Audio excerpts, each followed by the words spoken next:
Γεια σας, θα σας δείξω πώς να αλλάξετε το όνομά σας στο Google Syn. Είναι πολύ απλό και όταν αλλάξετε το όνομά σας, για όσους έχουν λογαριασμό στο YouTube, θα αλλάξει και εκεί πέρα.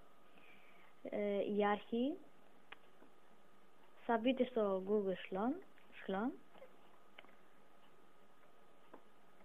και θα πάτε εδώ πέρα στην αρχική σελίδα του Google Syn. Θα πάτε στο προφίλ σας, εδώ που λέει προφίλ, θα το κάνετε κλικ και μετά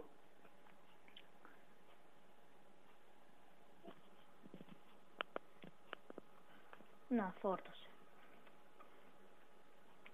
Θα κάνετε κλικ στο όνομά σας, εδώ πέρα που λέει κάντε κλικ για να επεξεργαστείτε το όνομά σας. Θα το πατήσετε,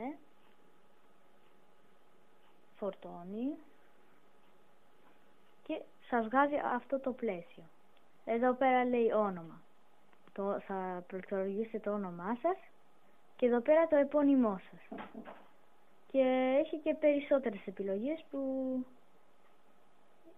μπορείτε να βάλετε και ψευδόνυμο και διάφορα.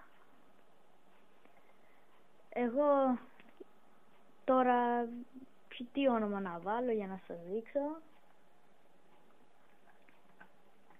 Θα βάλω Eagle Velol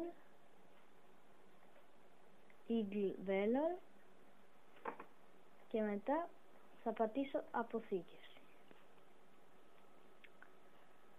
Και κοιτάξτε τώρα πώς θα το αλλάξει. Ρωτάει εδώ πέρα, θέλετε να αλλάξετε το όνομά σας? Εμείς θα πατήσουμε αλλαγή ονόματος. Περιμένουμε.